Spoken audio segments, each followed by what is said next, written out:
Mga kalikasang araw po sa inyong lahat. Welcome back to another exciting episode of Green Convergence, Kamayan para sa Kalikasan Forum. Before anything else, please allow me to introduce myself. I am David D'Angelo, the Public Relations Officer of Green Convergence and the National Chairperson of Bayanihan para sa Kalikasan Movement. And of course, Happy Nutrition Month po rin sa ating lahat. But since we are here to talk about the environment, na syempre may epekto rin naman sa ating kalusugan, Happy Plastic Free July po sa inyong lahat. Just to brief everyone, Plastic Free July is a global movement that encourages all of us to rethink our everyday relationship with plastic. It's a timely reminder that even the smallest changes in our daily habitats can contribute to a healthier environment and a more sustainable future. And in line with this, Green Convergence is partnering with EcoWaste Coalition to bring the 433rd Kamayan para sa Kalikasan Forum with the theme Plastic Free July. Can the Philippines break free from plastic? Hello to our friends from the EcoWaste Coalition. Maraming salamat po sa inyong pagkikipag-partner sa Green Convergence. And thank you for making this session possible. Okay, so this afternoon, we'll take a closer look at our country's dependence on plastic, the impact of plastic pollution on our health, our communities, and our environment, and more importantly, the programs, solutions, and collective actions that can help us move towards a plastic-free Philippines. Kumbaga, kung gusto natin na wala ring plastic na kaibigan, maganda rin na ma-achieve natin ito bilang isang bansa. You know, plastic has become part of our everyday lives, so much so that we hardly notice how dependent we become on it. But as we continue to see its effects on our rivers, oceans, wildlife, and even our own health, it's worth asking, can the Philippines really break free from plastic? Let's find out together in today's discussion. And of course, para samahan tayo ngayong araw, let me introduce my co-moderator, Green Convergence Media and Communications Officer, Marian Luisa Palo. Makakalikasang araw, Marian. Nice to see you. Yes, makakalikasang araw Sir David at makakalikasang araw sa ating lahat. Happy Nutrition Month and of course, Happy Plastic Free July.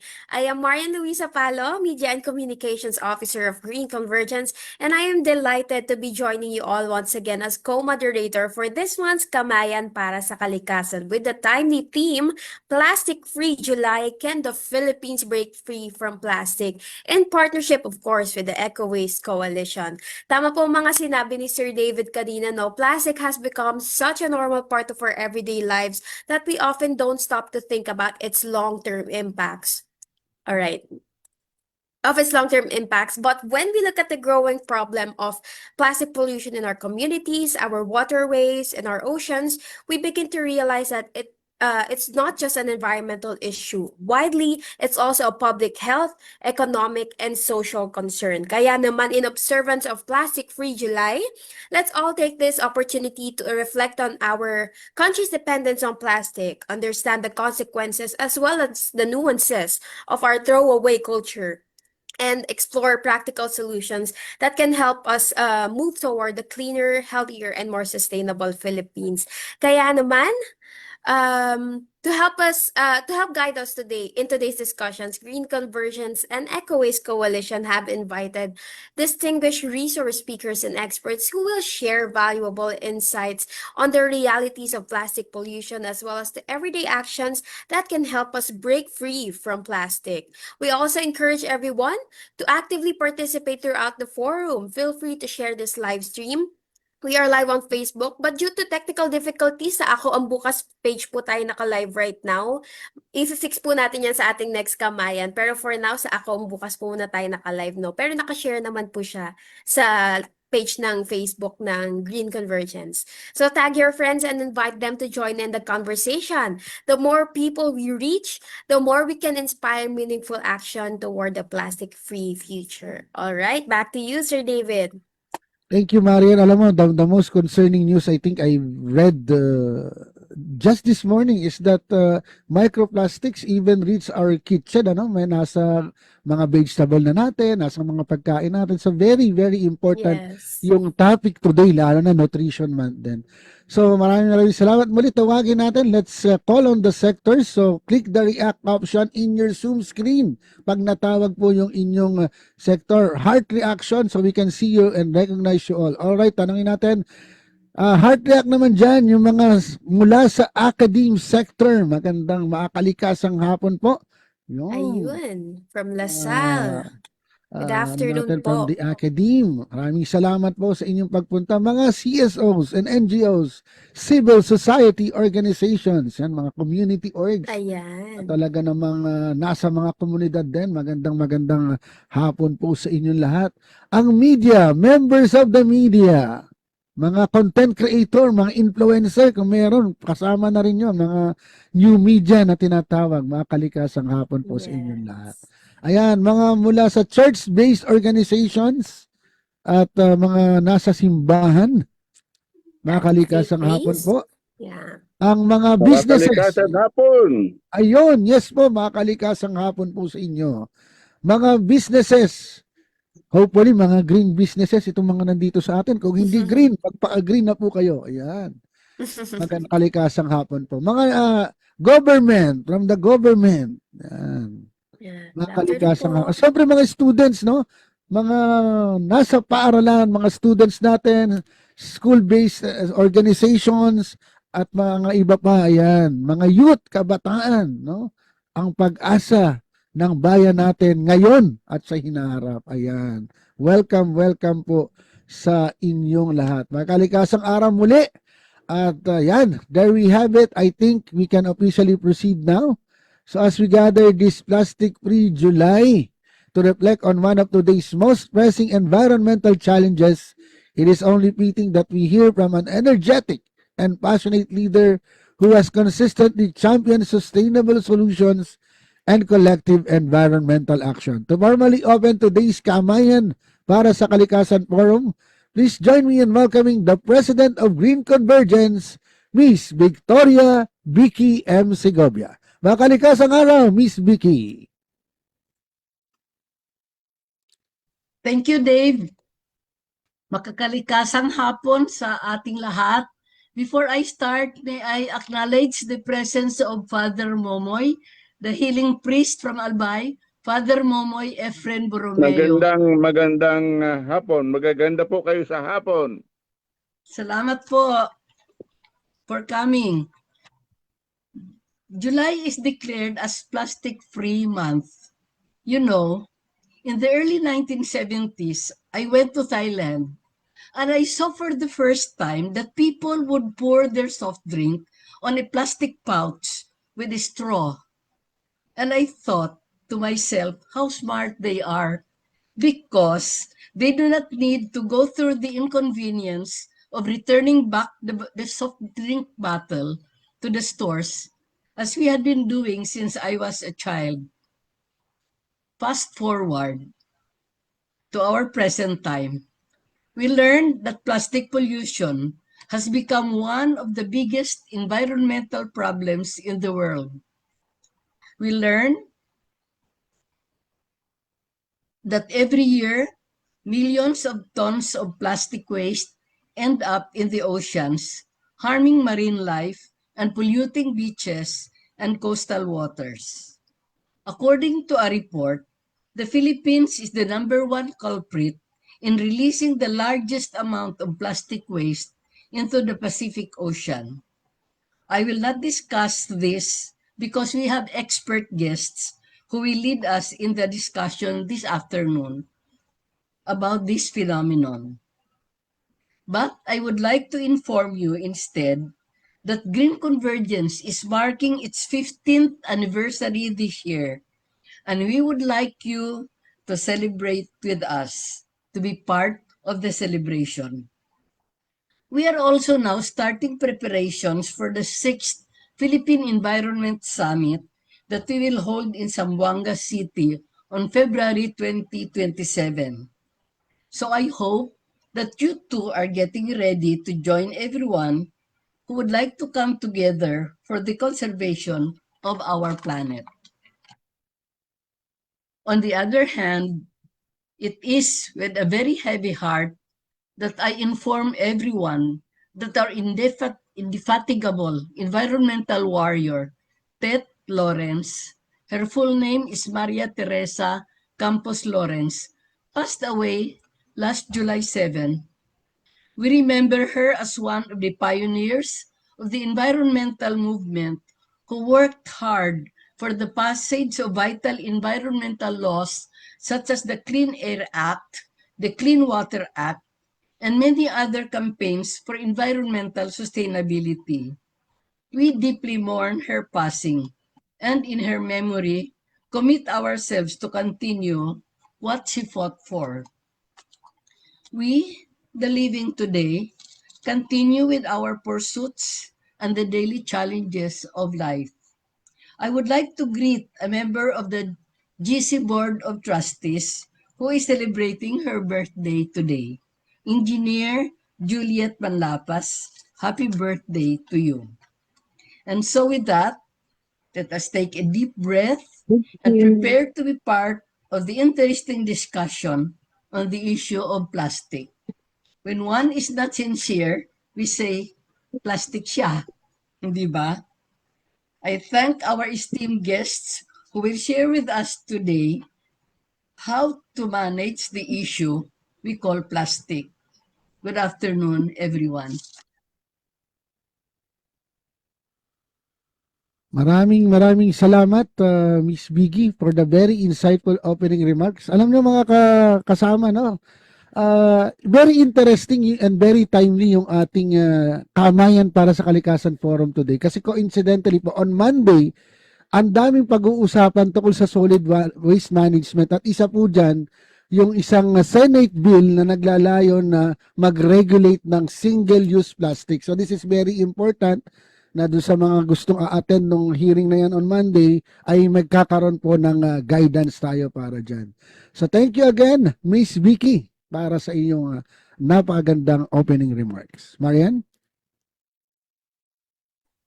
Tama, thank you, Miss Vicky and Sir David. Before we begin, we would like to remind our participants joining us via Zoom of our etiquette once again. So to avoid any distracting ambient noise, we kindly ask everyone to keep your microphones on mute. This will help ensure that everyone can clearly hear our resource speakers throughout the program. But of course, we still want to hear your thoughts and reactions, no? So feel free to use the chat box to share your comments, questions, insights. We'll welcome them, keep an eye on them, and read some of them later on in the open forum. Also, feel free to turn your cameras on so we can help create a more interactive space, no? But if your bandwidth is limited, no worries at all. We still greatly appreciate you joining us today. So without further ado, let's begin, Sir David. Thank you for the reminders, Marian. Allow me now to introduce our first resource speaker, who is an environmental advocate working to address the growing plastic pollution crisis through genuine zero waste solutions. Our first speaker is a campaigner against false solutions at the Eco Waste Coalition.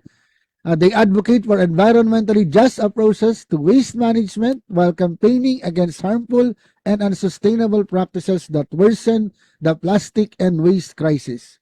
Through policy advocacy, public education, and community engagement, they continue to champion solutions that are both pro-people and pro-nature. This afternoon, she will share with us all of the current state of plastic pollution in the Philippines, its impact on people and the environment, and why urgent collective action is needed to address this growing crisis. Ladies and gentlemen, fellow environmental advocates, please join me in welcoming Shay Levita, campaigner against false solutions of the Eco Waste Coalition. Mga kalikasang araw po. I want to thank everybody. We have a lot of people here in Zoom and I think watching us in FB Live. Let us start first.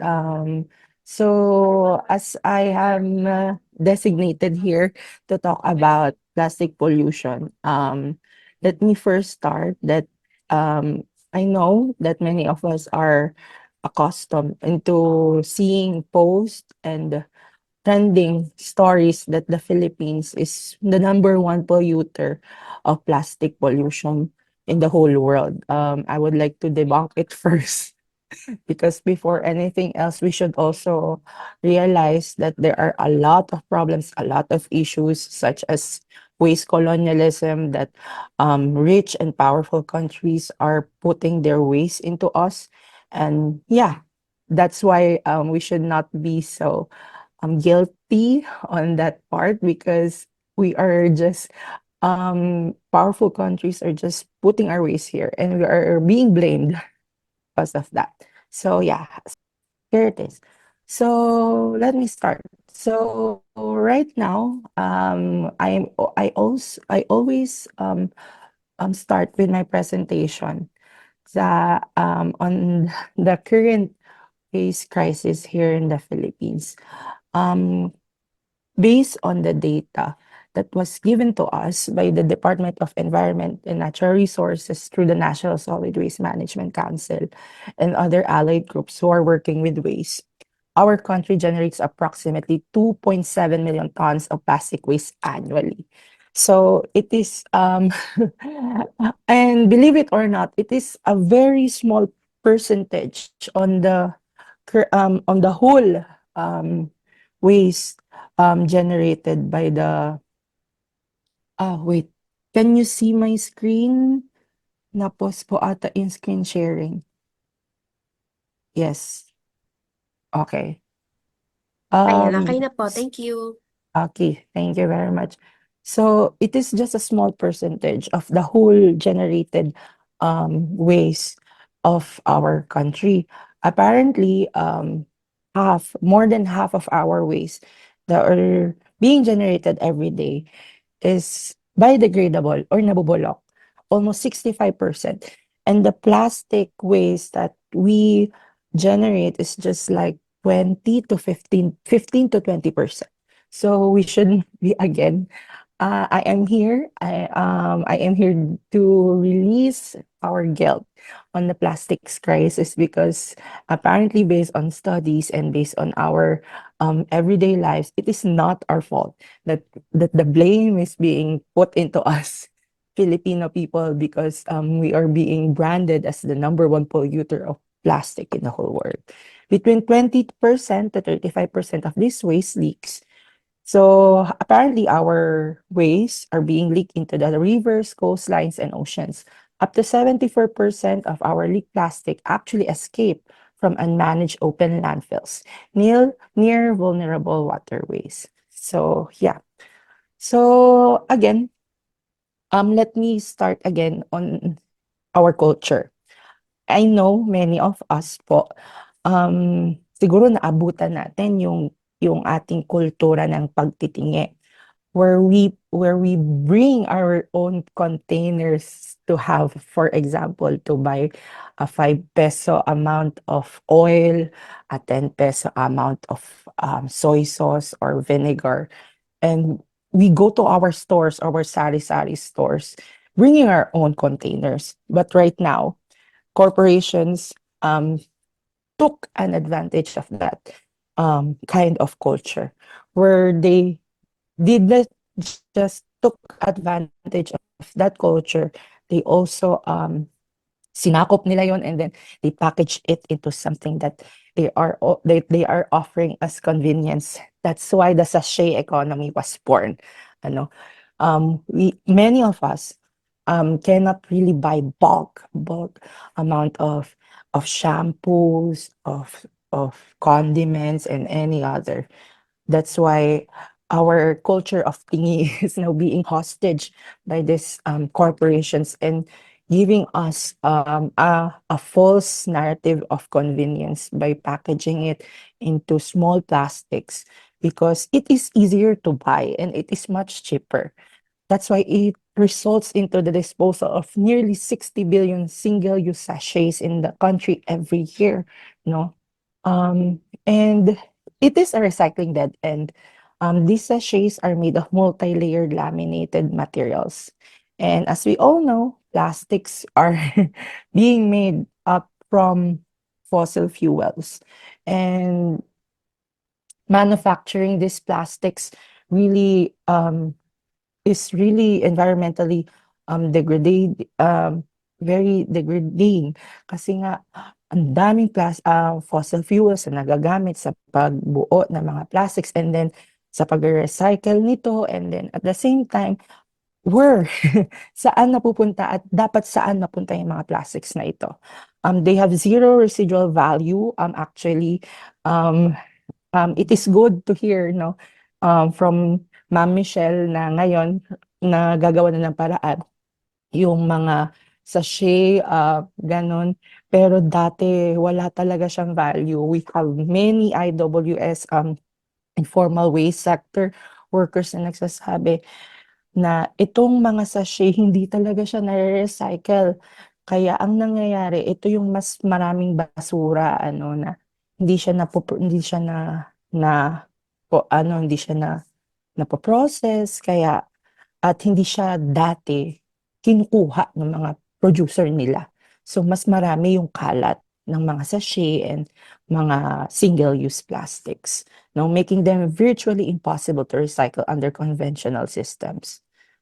Next. So let's talk about now the ecological and environmental consequences of these plastics, no. Number one, ito yung siguro yung nakita natin na kumakalat last year and last time. It was also our good Cardinal Ambo who made this post in Facebook that there is a certain data that was given to us, that was being fed to us, that the Philippines is the #1 plastic polluter in the whole world. I think there's also a data that was presented into the internet that we are producing at least a couple of millions of tons of plastics that so sobrang dami nito, pwede na daw mag-form ng isang big island in the Pacific Ocean. However, again, I would like to stress that this data, these kinds of data, if you look closely into that, many studies have said that the Philippines is #1, or the Philippines is #2, or the Philippines is #3 without giving the reason that the Philippines is also one of the countries that the European countries or the global north dump their waste. So I think that should be also one of our concerns before we make pronouncements or announcements that the Philippines is the #1 polluter, plastic polluter in the whole world. But nevertheless, in all platforms, plastic is a problem when it comes to leakage. So kapag pumupunta na siya sa dagat, sa ating mga rivers, so yun. Marine life suffers from ingestion, entanglement, and chemical contamination. There are data that were recorded na may mga fishes po natin sa Manila Bay and other big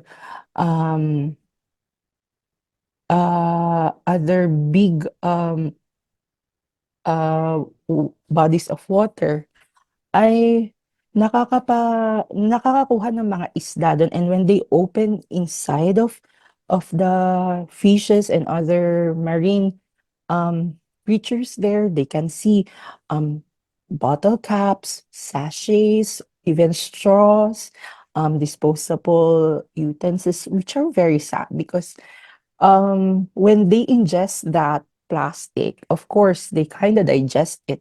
And when they digest these plastics, the plastics are now being broken down into becoming microplastics. And these microplastics are now flowing into their system. And when they ingest the microplastics, these fishes that we ingest or this marine life that we ingest, their microplastics are now being transferred to us.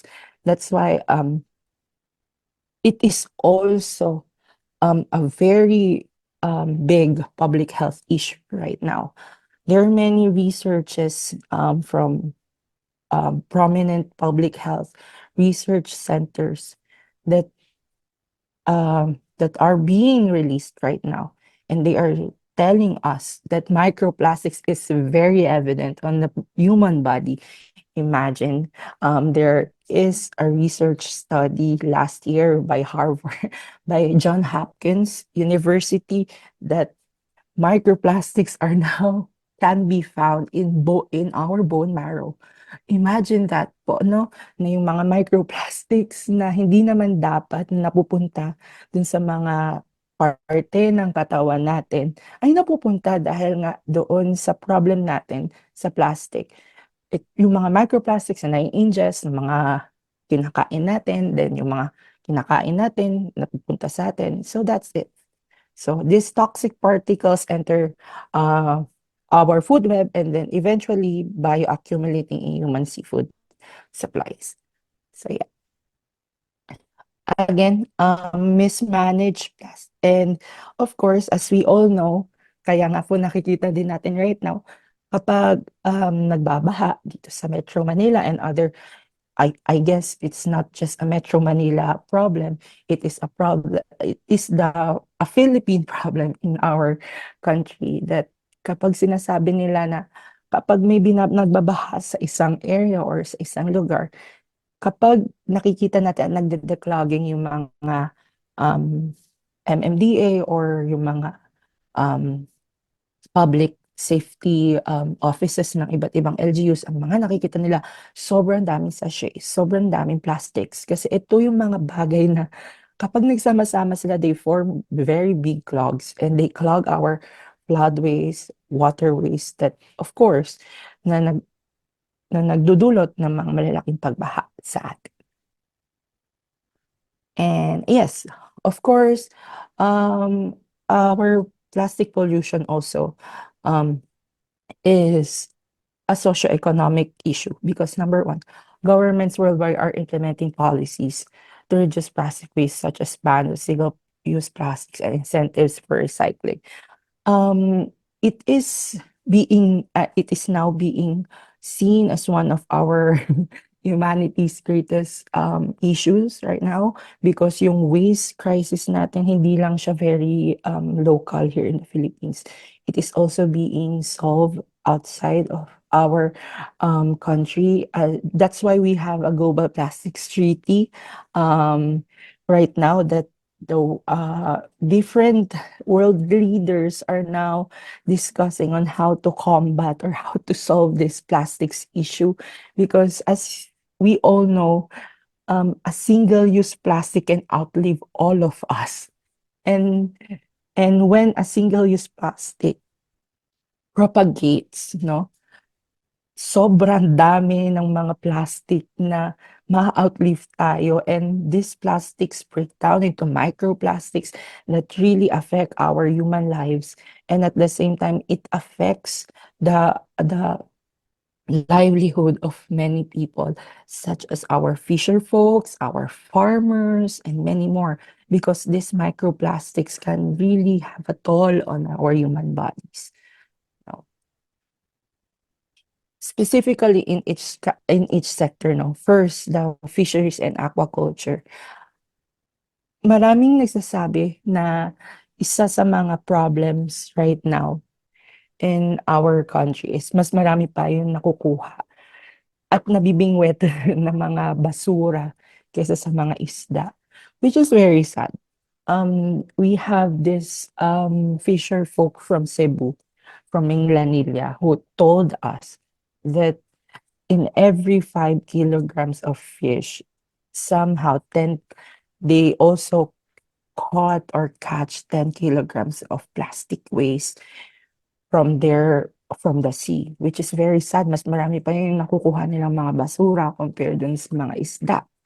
And it really declined. It really helped na mag-decline yung mga yield nila, yung mga nakukuha nilang mga produce because of that.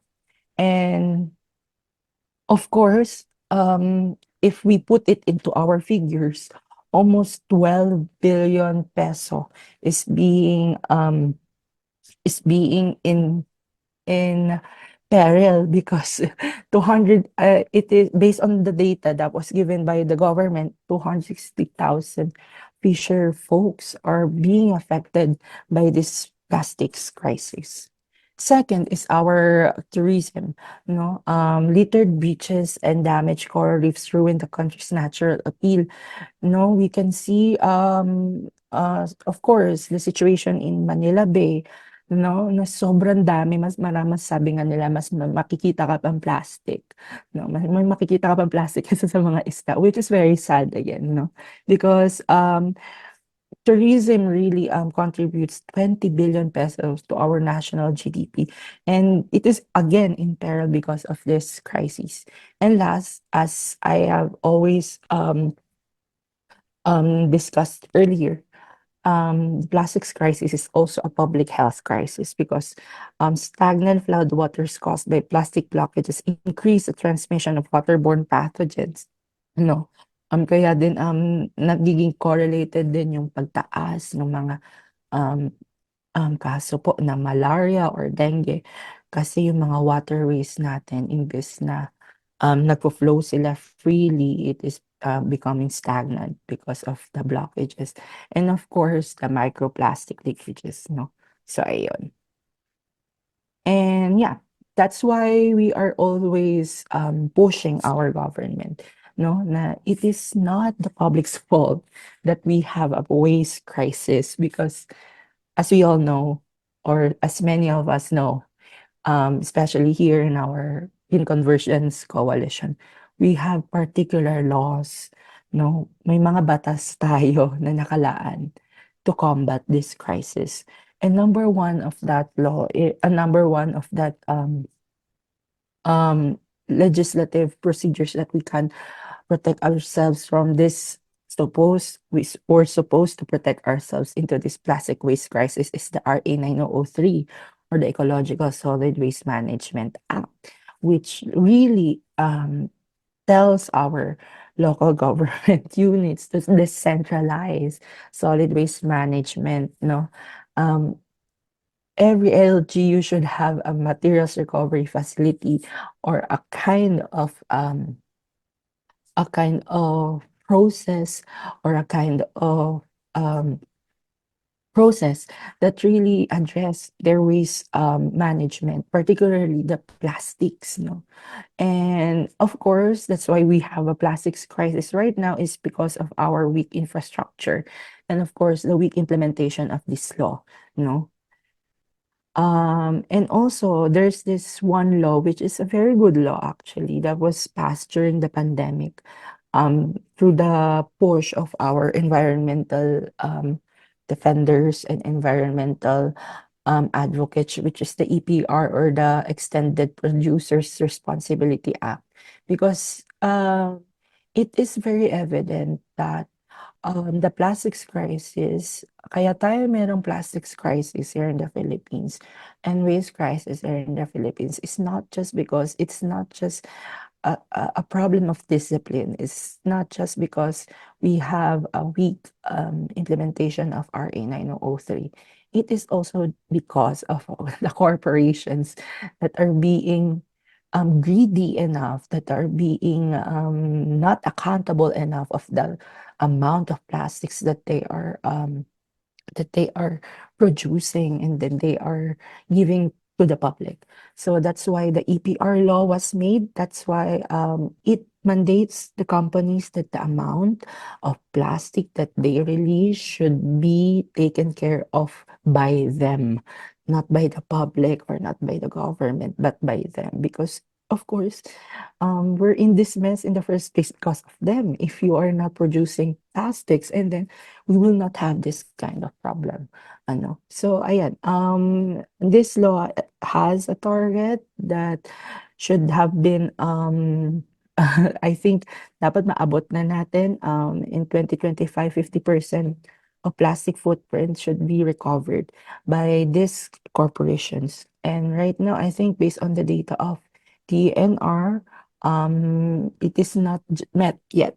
But again, this law mandates that every year we should have a particular percentage of targets that should be the kind of plastics that should be recovered by the corporations that produces them. And lastly, what kinds of what we can do, our ways forwards, no? Yung mga solutions na in-offer natin on this kind of crisis. Aside from our number one, again, it is the call of the EcoWaste Coalition with its hundreds of members to really implement a genuine and strong RA 9003. It is a good law, honestly, and it is not to be amended because why you would amend a law that is not being implemented in the way it is created, ano? If we want a proper solid waste management here in the country, then implement the RA 9003 in its creation, in its original form. So aside from that, beach cleanups and downstream collections, we believe those are just band-aid solutions. And true circularity requires preventing plastic to being generated. That's why we believe that changing really our lifestyle into turning into a zero waste lifestyle is really the way to go. Because if we manage to really control our consumption, it is again our dear Pope Francis on his encyclical Laudato Si. He discussed our culture of consumption. No, kaya tayo nandito sa sitwasyon na ito is the way we see consumption, consuming of every kinds of material here on earth. But with kind and responsible consumption, we believe that this problem will be solved by us. No, that's why we are proposing number one, material redesign, incentivizing brands or replace multi-layer sachets with biodegradable or highly recyclable alternatives. That's why we have partners from Cavite and Visayas who are upcycling materials like yung mga jeans and yung mga used clothes or any other types of cloth or fabric. They made it into something like a reusable bag or any other kind of storage that can be used in everyday lives.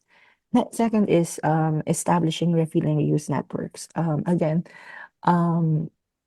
if we can go back to our timeline here in the Philippines, we have a very strong refill and reuse culture. And we do not have this kind of phrase back then because we believe that bringing your own container, using our own garapons, using again those kinds of tawag dito, mga ice cream tubs can really help in reducing the generation of plastics, no? And lastly, standardized LGR rules. We believe that again, single-use plastics, no, banning this SUPs, nationwide is the way to go because if you only ban SUPs in QC or in Manila or in a province somewhere in Luzon or Visayas, two provinces, well, it is not effective enough.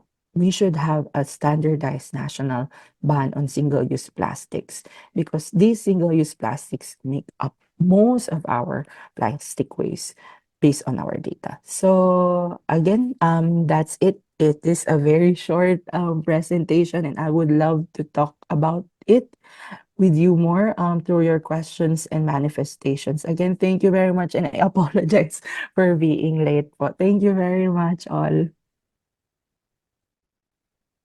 Thank you po for the very insightful discussion, no? I think na-cover po ninyo yung mga need na i-debunk sa culture natin sa plastics, and also yung mga important numbers that we have to know about how bad it is right now, and also yung ways forward na discuss niyo po. It was very insightful po, no? Yes, Sir David, go ahead Yan, po. talagang napaka-interesting. Ang dami pa natin kailangan gawin, no?